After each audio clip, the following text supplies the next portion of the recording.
welcome back to Sales and Pepper Interviews. This time we have another English episode. I'm tuning in from Lisbon. We're currently visiting the Web Summit here in Lisbon. Diana and me had an amazing day at the co-working space at the Lisbon beach yesterday, but also went to the Pleo office because we hosted an amazing panel discussion there around how AI will transform sales in the future, but also how it's actually transforming our jobs already today. And we have an amazing panel, some really cool guests there. We talked to Micael Oliveira from Amplemarket, one of the co-founders of Amplemarket. We had Olivier Tytgat from Outbound Catalyst and Clay Consultancy, and Fredrik Miners from Demodesk, as well as Clifton Lobo from Pleo, the director for SMB sales there. So a really, really insightful discussion about how they are actually leveraging AI in their processes today, but also what they think how AI will change our jobs, all of our jobs in the future. So really, really cool episode today.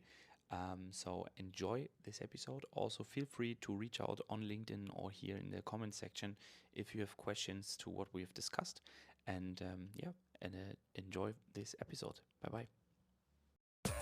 Sales Teams aufgepasst. Kennt ihr schon Dealfront? Wenn ihr genug habt von der mühsamen Suche nach Entscheidern, dann ist Dealfront genau das Richtige für euch.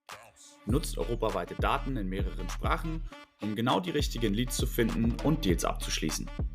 Dank DSGVO-konformer Daten und smarten Funktionen wie Website-Besuchererkennung oder Trigger-Events seid ihr immer einen Schritt voraus. Probiert noch heute die kostenlose Demo aus und hebt eure Vertriebsstrategie aufs nächste Level. Mehr Infos in den Shownotes oder auf www.dealfront.com. Und jetzt viel Spaß mit der Folge. All right, welcome to our AI panel today. Let's start, first of all, maybe with the first question today.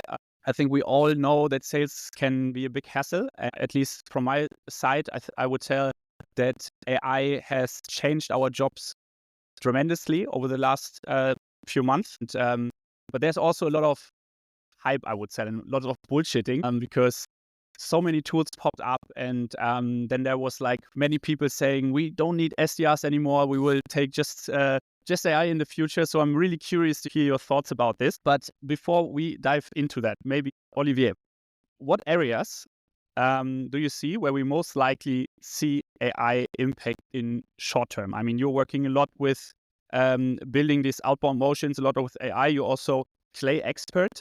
Who haven't heard about Clay, is also like an AI tool. Maybe you can say two words about that. First question to you.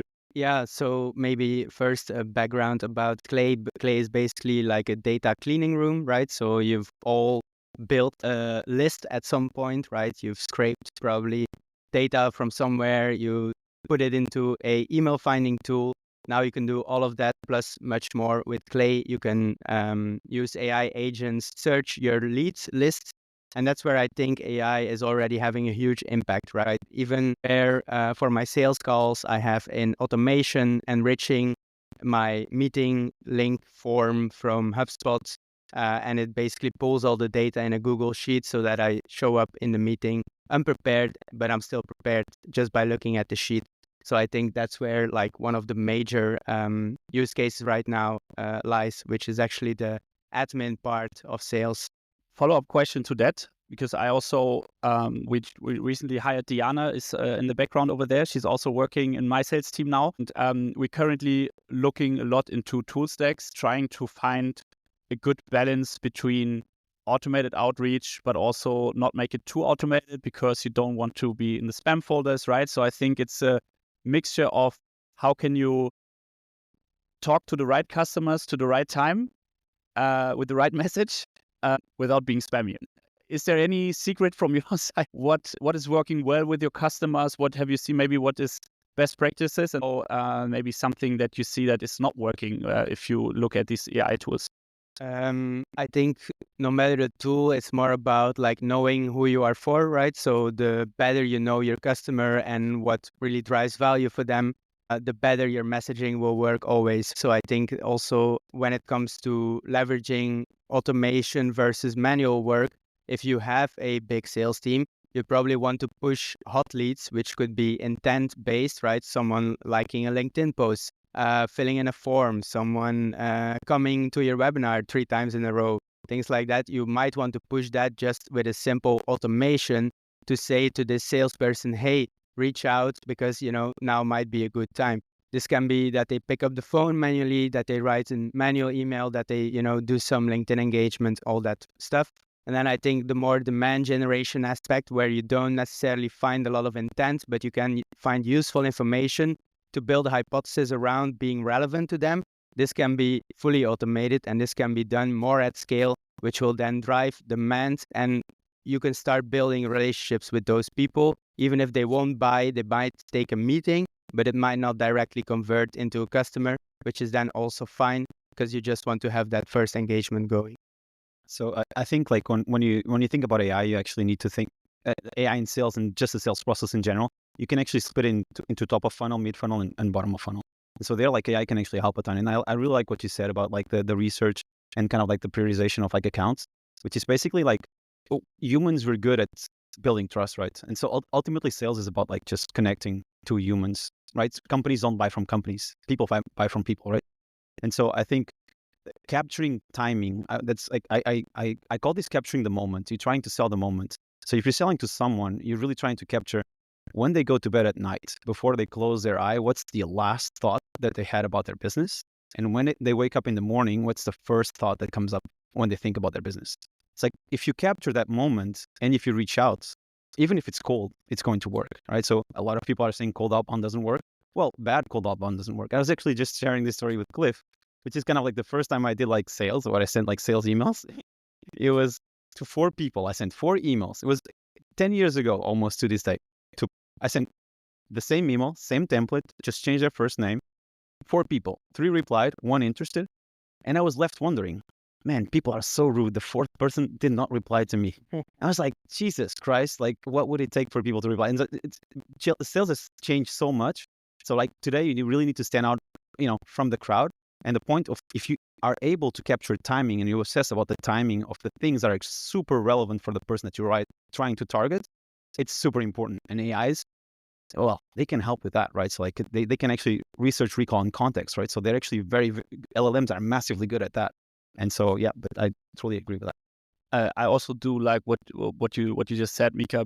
It also reminds me of how we are doing outreach. And recently you heard someone saying it's like, don't do automations because it's spammy. And I would disagree actually with that, because I would say if you are reaching out to a person, you would basically also write just your email on yourself, right? So if you get the right lead in the right moment, and then the AI is sending the message you would send, it's basically the same. The only thing that you need to be aware of is not sending out spam messages and like, hello, first name, it's like, I did this once. So I think that's the point. Like you need to scale, but you don't need to spam people. So don't contact people that are not in your ICP.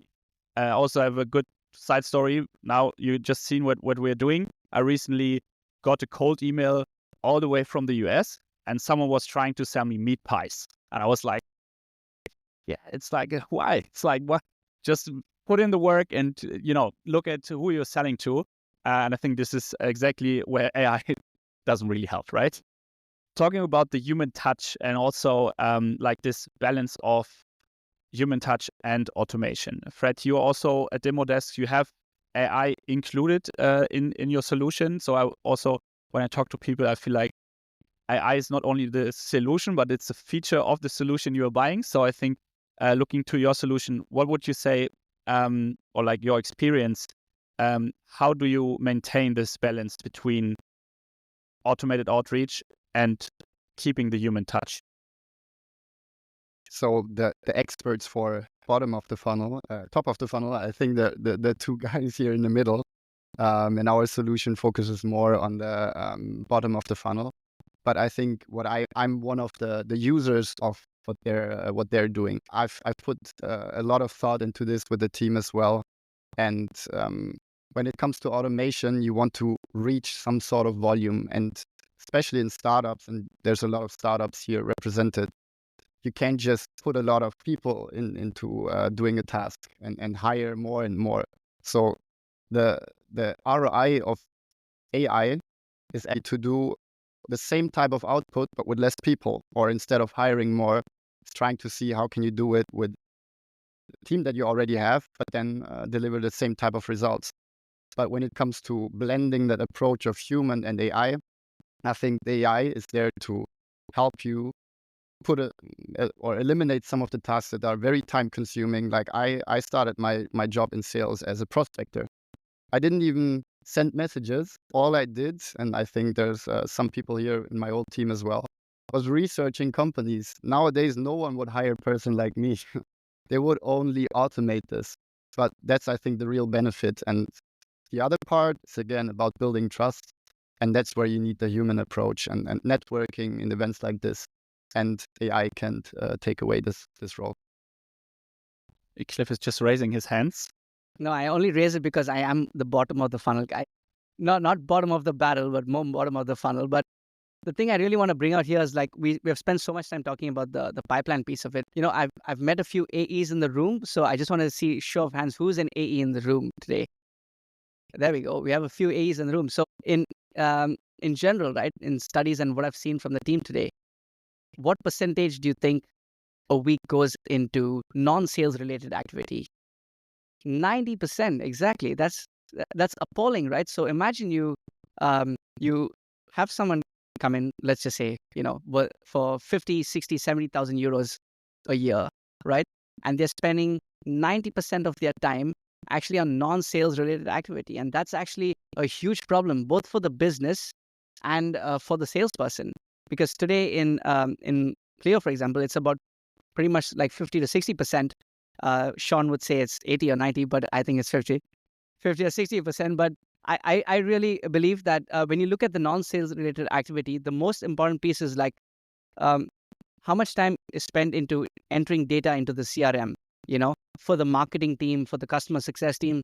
It takes an appalling amount of time. And I've firsthand seen, you know, we were going to, let me tell you a quick story before I pass on the mic.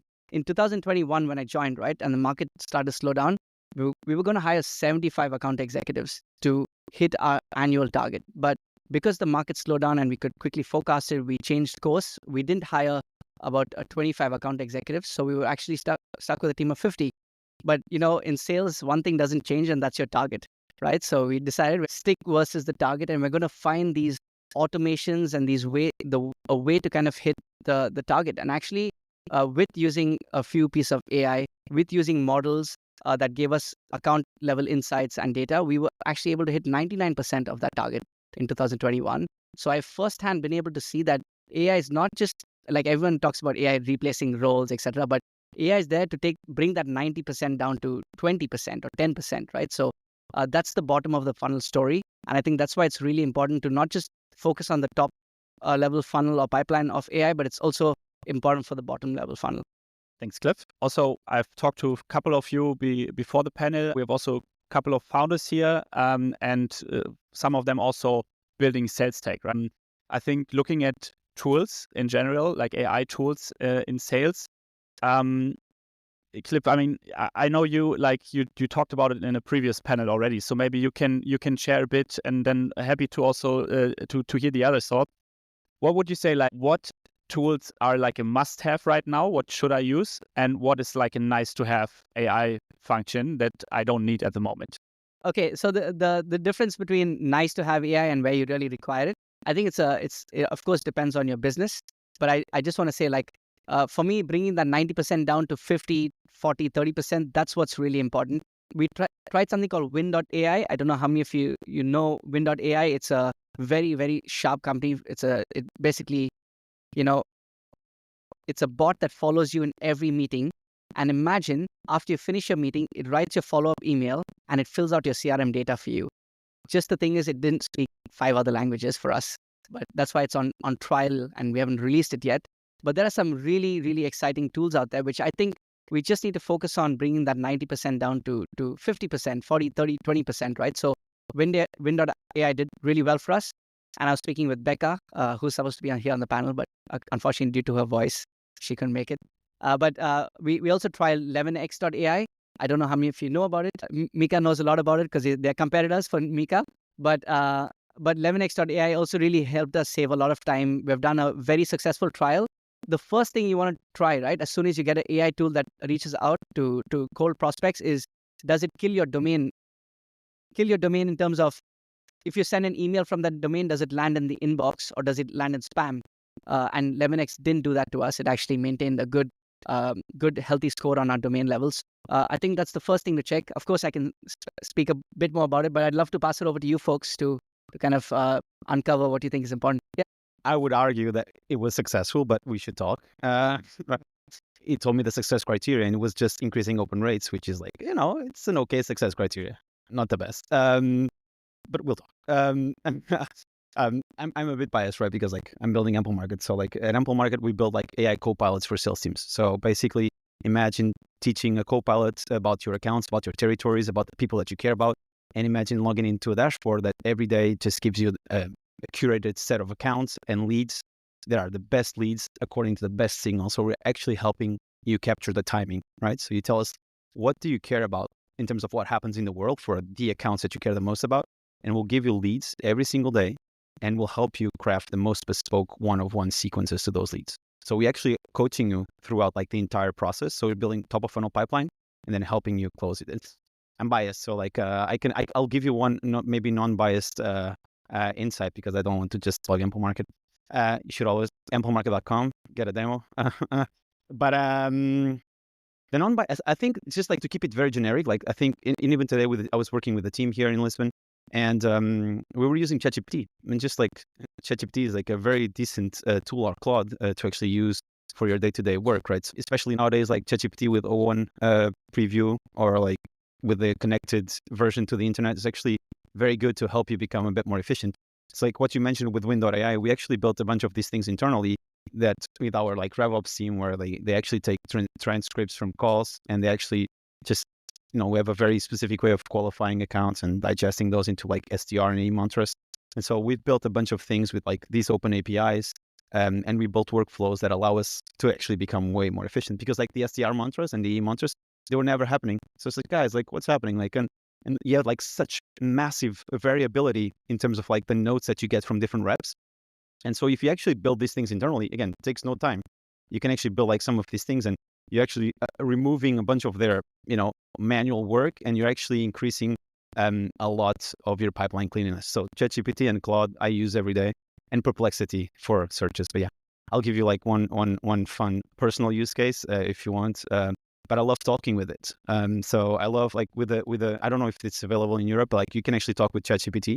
So whenever I'm commuting and like I put my AirPods on and I'm walking, and I put it in speech mode.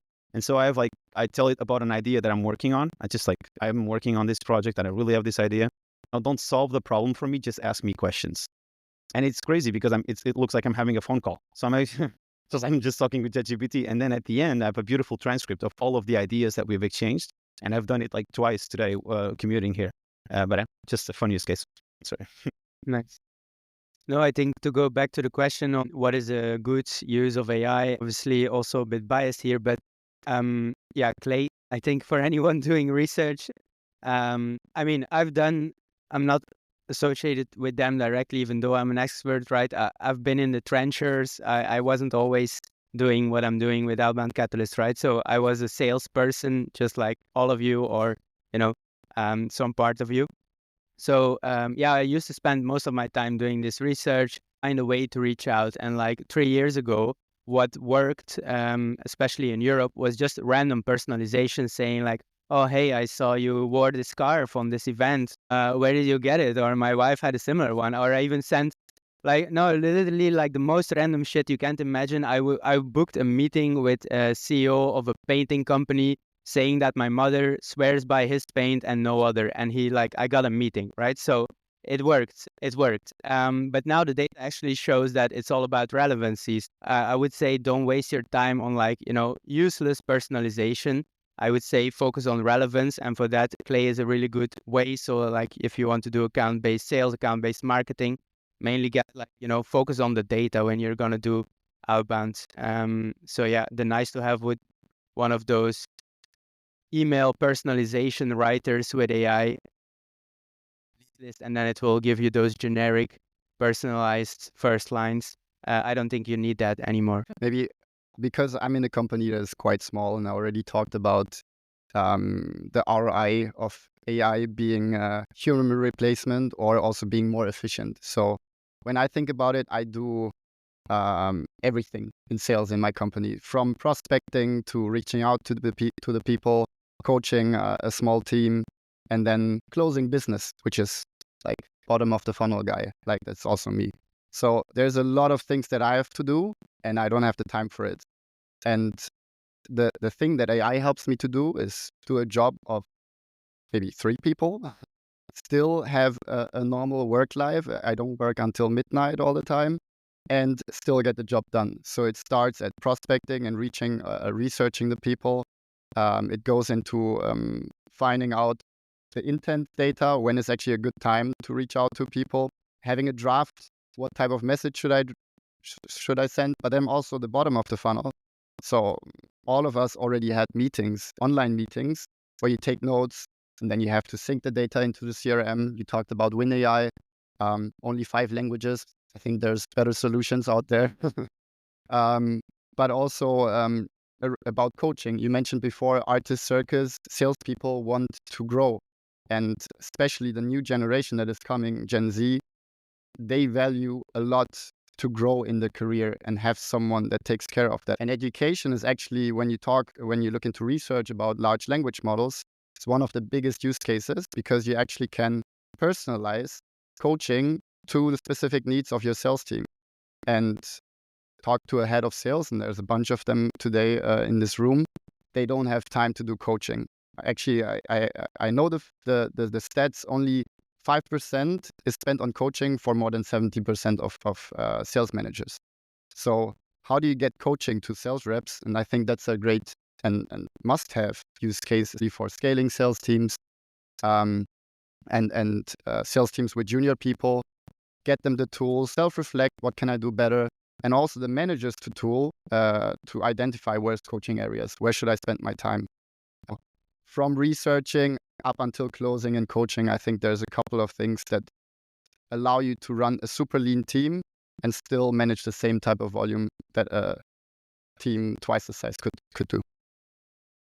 I love that you actually did the summary for me right now, because I would actually agree with what you've said. And I think especially what you say, like starting at top of funnel, that's what I've seen a couple of months ago when we had AI panels in Berlin.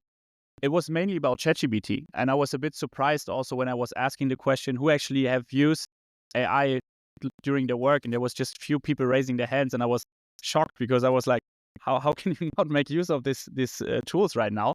And I really like that now we have, like, at least it seems like you're all having this AI background, but I think it feels like more and more companies are actually jumping on this topic and really think about how we can leverage this technology. And I would say that not only for sales, but also for the managers, right? You just mentioned the head of sales and like don't have time for coaching, but it also comes with like pipeline reviews and like having the reports and the dashboards. And it's like, when is actually the best timing to have a one-on-one with my sales rep, right? Like, when is he struggling? Or you mentioned like recordings of demos, like maybe the AI is sensing something that someone is not feeling well and you get an alert or something, right? Just think about it in a couple of years. And that's what I would like you guys, like you all have this, like seen it now, like over the last 1-2 years, like a huge race of AI coming. And I think we see that most companies start using it. Where do you see it in a couple of years? I think it's going to be inevitable, right? So like, it's almost like saying that something is in the cloud. Nobody says the cloud today, right? So everything is in the cloud, so you can actually access and work from anywhere. So the cloud is no longer a concept, whereas like it was 10 years ago. I think if you think like in 5-10 years, nobody's going to say AI, right? What did you expect? Everything is going to be smart. I have 2 daughters, like they're 4 years old. Like they have no clue that things are not smart. Of course, everything speaks back to me and is ultra smart. And I remember not being connected to the internet, which is kind of like a very weird like change. And so things go really fast, right? From not being on the internet to actually just having really, really smart things. So 5 years is going to be really fast. So I think, you know, I'll tie it to the top of funnel, but I think everybody's going to be using AI, and everybody's like, oh, like if I'm using AI, then I have like this rate of diminishing returns, right? So because like if everybody's using AI, everybody's capturing like intent, everybody's actually doing the same thing, and I kind of disagree with that. It's kind of like if you think back to like sales has changed so much, right? In the past 30 years, like we were doing field sales in the 90s, then internet comes along in the 2000s, and we actually now can actually do inside sales. And everybody thinks with one rep we can actually do what 10 reps can do, and we've never had as many salespeople in the world. And in 2010, like automation comes along, data is a commodity, and like sales becomes social. And I think with AI at the top of the funnel, my thing is, I think everybody's going to have an AI on the sales side, and everybody's going to have an AI on the buyer side. So both sides will actually have an AI. And so I think it's going to be kind of like AI's matchmaking humans. As a buyer, I'm actually using an executive assistant, and I tell that assistant what I care about. And I say, look, these are my problems, these are my challenges, these are the things that I care about. So every week or every 2 days, that assistant comes to me and asks me those questions. And on the seller side, I have the same thing. And so like now we have like AIs communicating with AIs. And so, but they are doing human matchmaking, right? So one of the AIs lets one of these emails come in, asks me questions, asks my AI questions. And at some point, they either resurface it or they just connect me with Cliff, because clearly he should have had more success with his pilot with 11x. And I can show you that Amplemarket will be better. But like the point is kind of like AIs are going to be matchmakers. I call it's almost, if you think about Tinder, if you take a look at how many couples actually got married thanks to Tinder, it's kind of like really overwhelming, and how people are actually getting connected and getting to know their spouse. Everything is happening online. It didn't used to be. So like algorithms are actually matchmaking humans already for like one of potentially the biggest decisions of their lives. And so I think, if I fast forward, I really think everybody's going to be doing AI. Every single sales rep is going to have an AI.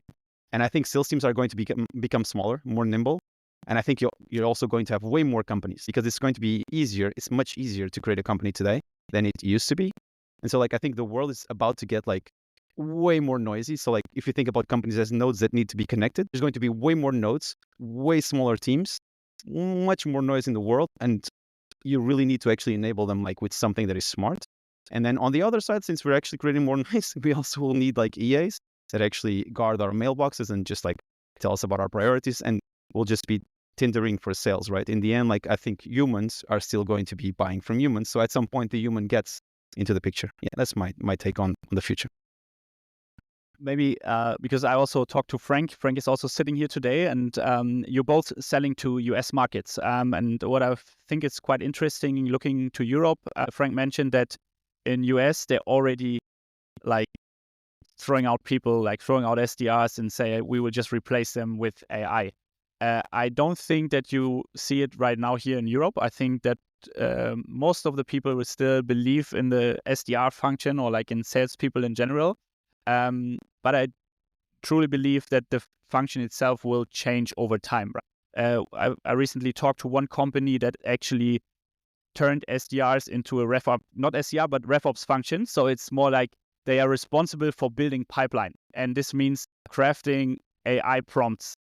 They make use of AI features like and helping the sales team creating this pipeline. And I really like this idea, like merging these kind of positions and not doing like cold calls all day like a machine, right? Because this is, I believe, not working in the future. But the position itself will change. Now, looking to Cliff, and we're all sitting here in the Pleo office today, and you probably noticed that it's, I think, like 6 different floors, just SDRs and people like doing sales. So you have a lot of people here. So my question to you would be like, what do you think? Like, how will this change over time? Maybe also for Pleo, or like in general for people working in sales. And do you see this already happening, or do you think it's going to stay the same for the next couple of years? Thanks, Tom.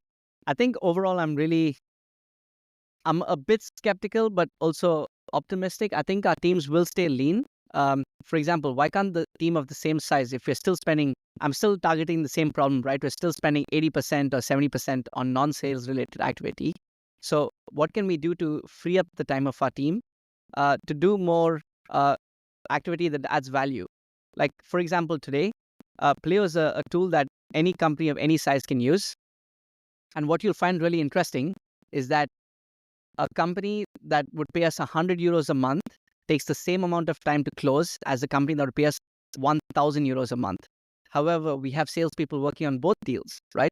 Where I see AI adding value is I think AI would be able to close the smaller deals of 100 euros, and where we would add the people element, because to be honest, once you do enter the sales cycle, there's quite a lot of back and forth.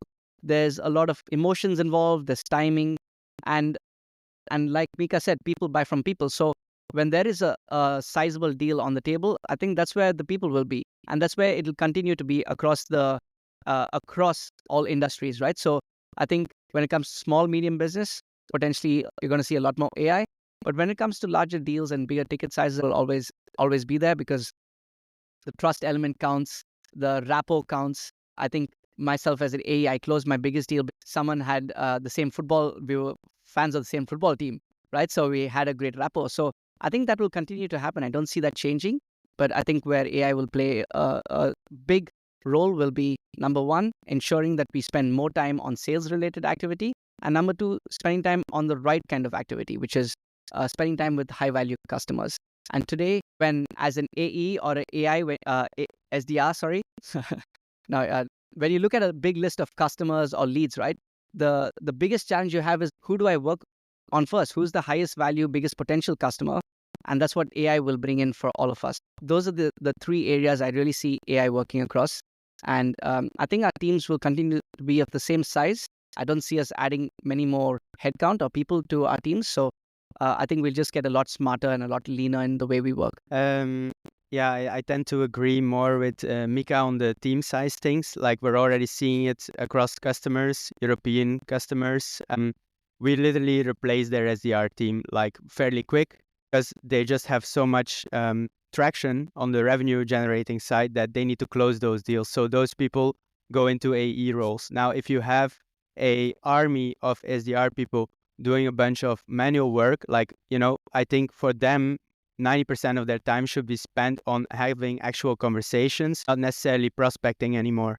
They should be following up on the conversations that are ongoing via all these channels. They'll probably have it, within one tool. Make it super easy, maybe even natively integrative in HubSpot, right? But even if you look at how AI will impact us all, there is a very interesting article written by the COO from Anthropic. She's 26 years old, and she's basically saying that, if you look back at how automation has come into, factories where you still have people manning the machines, those people had to become smarter. I think it's going to be the same for us, right? We will all have to understand how these models work so that we can, prompt them, use them properly, and actually work with those, because it's going to be inevitable, right? It's probably already in most of the tools. Like, all of you who have an iPhone, I think in 6 months to 12 months, it's going to be natively in your phone. If you're using HubSpot, they're already doing it with Breeze AI. You're no longer going to have to Google on, how do I do this within this tool? You'll just have it natively integrated. If any of you are coding, you already have it built in, in Vector, in whatever of tools that you need to use to do these things. So I think it's going to make our lives much easier. But that's also going to, create new jobs, but also, unfortunately, going to take away a lot of the manual intensive labor that we have right now. And, at the end of the day, I don't think we're living in a time anymore where you need to hire reps, salespeople, or whatever to do all that work. They don't want to do it anyway. Like, they get energy from talking to people, from closing, from creating opportunities, not necessarily from looking for them, right? So I think we should set up systems, create actual processes to enable that for them. They can, do their actual job, which is talking to customers. And how many you will need will depend on how many actual conversations can one human being have in one day and still keep it, qualitative. For us, for customers, it's sometimes 10 to 15 a day that they have, like, actual meetings back to back. For some, bigger deals, it can be 5 or less. But yeah, we see that we can already, like, top of funnel, pretty much you can, scale that without needing a lot of headcount. I would say you can probably have one person doing the output of 10 people.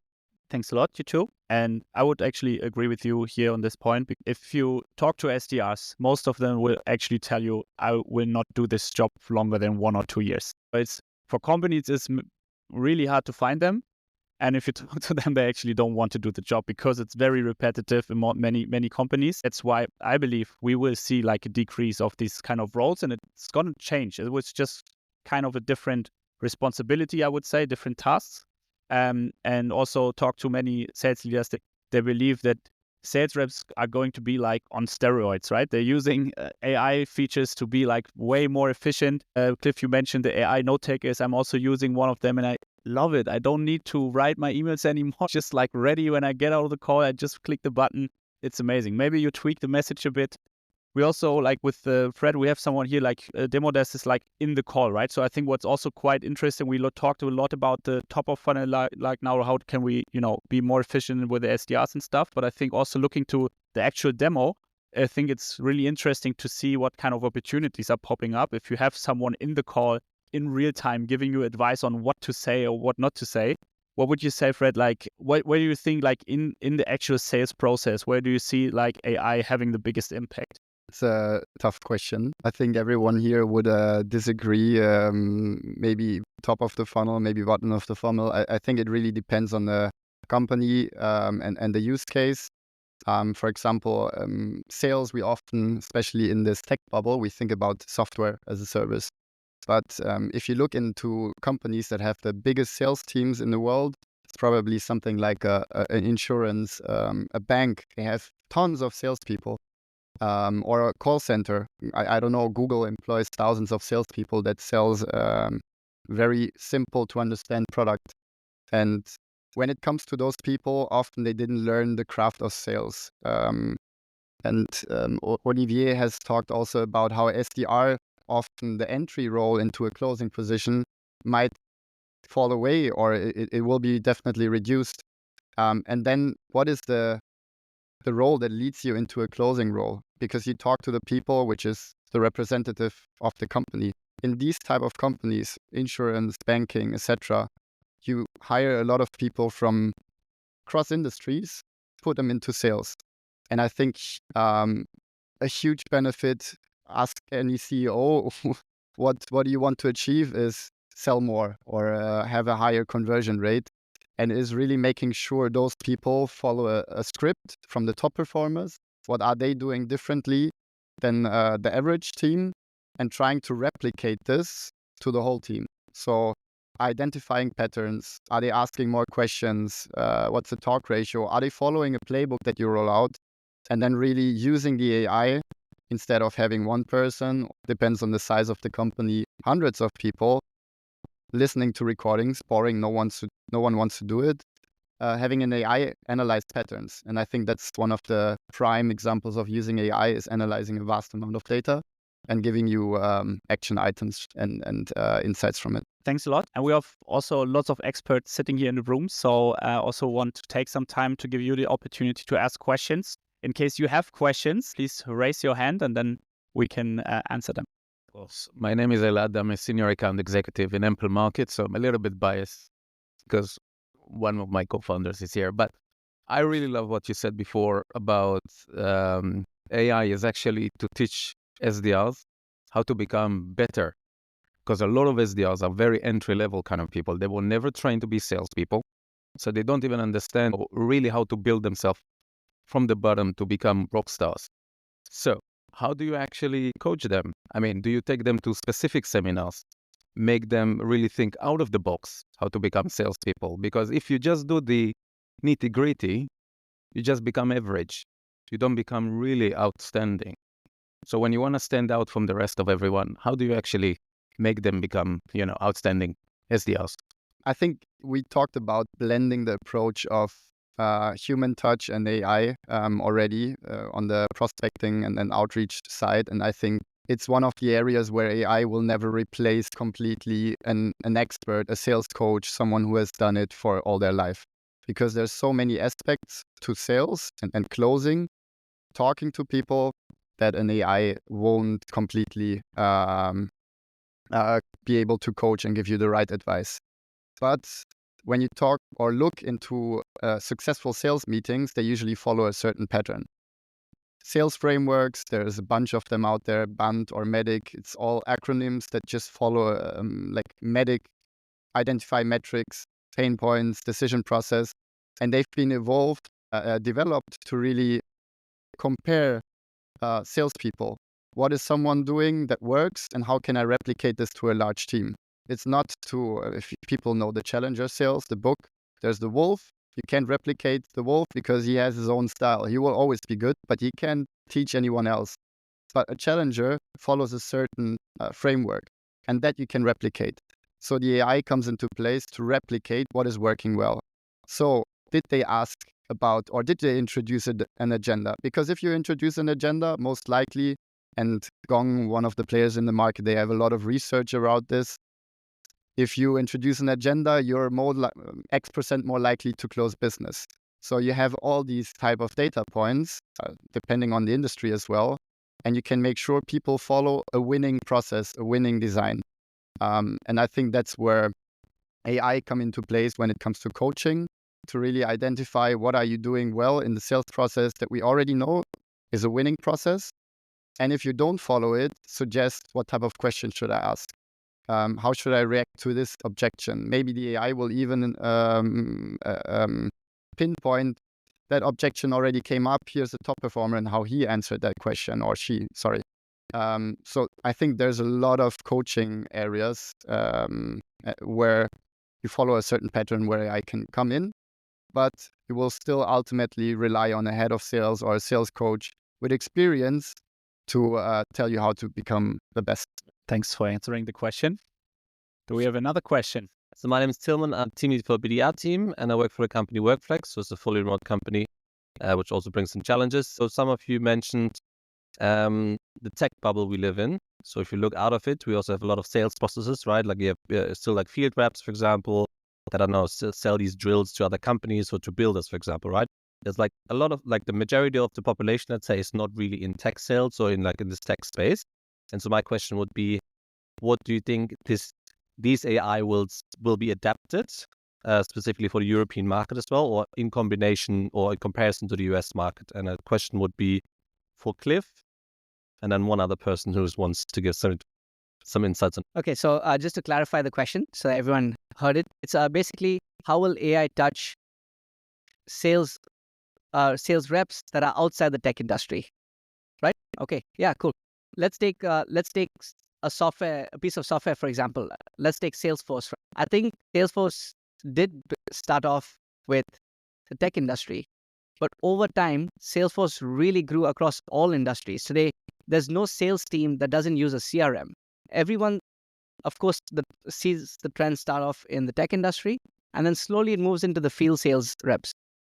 What I'm really seeing on the field sales side is actually, and I see what you're talking about. It's more of today, for example, I was talking to a company. They basically have contractors who go out to fix cars. But of course, when they fix cars, they also upsell some auto parts, etc. So they're also considered salespeople, right? So nowadays, with the smartphone and everything else, I really see a lot of penetration with all of these field reps, because today they use video software, they use CRM, they use so many different types of software just to get the job done better. However, I do understand where you're coming from. In terms of tech sales, we use a lot of technology. So it will follow suit, but it'll take a little more time, because I don't see the German Mittelstand. I think I heard a lot of Germans today. So I don't see the German Mittelstand using some of the tools like Win.ai or Gong or Amplemarket, joking, but or any of the tools from tomorrow, but they'll take some time to catch up. It's usually depends on the lead time and the software impact. I would love to give my view on that as well, because I do think it's already being used outside of tech. Maybe we're not so confronted with it, and I think the impact will be so much, bigger, because let's say the majority of tech companies are not profitable and might not ever be.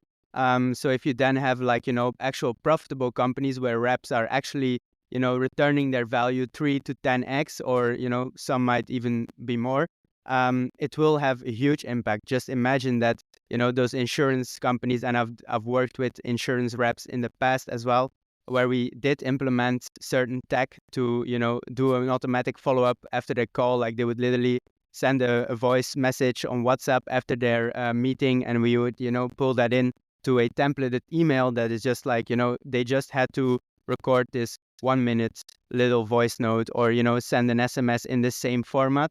And we would pick up that data because you can do that without AI as well, right? That's basically robotic process automation. So just filling in template-based stuff, and it would increase their win rate even by 20% or something. So I think it's insane, the value there. So it's actually a very interesting point. Maybe we're too much in this tech bubble to see the impact, but also people who do what I do also work with recruitment companies. For example, you have recruitment agencies already using AI for 3-4 years to screen their CVs, match automatically candidate, building their own models. And I think really also the value lies there, not necessarily trusting third-party models, but really starting to understand your own data. For example, Fred was saying, if you are within a company, a top-performing rep, and you can now implement your own methodology and spread that out over the sales team. But then touching on your question as well, the mindset aspect, right? Some people just don't want to improve, and I think those will then, be left behind. So yeah, definitely immense value across industries for sure. Thanks a lot. A lot of great insights, and I think I see a lot of empty glasses. Are you excited about AI in sales? Can you raise your hand if you're excited? All right. I think they're all afraid of empty glasses. Let's end the panel now. If you have questions, please ask them. They will be in the kitchen, I guess, or on the back. Yeah, thanks for also asking your questions, and talk to you in a bit.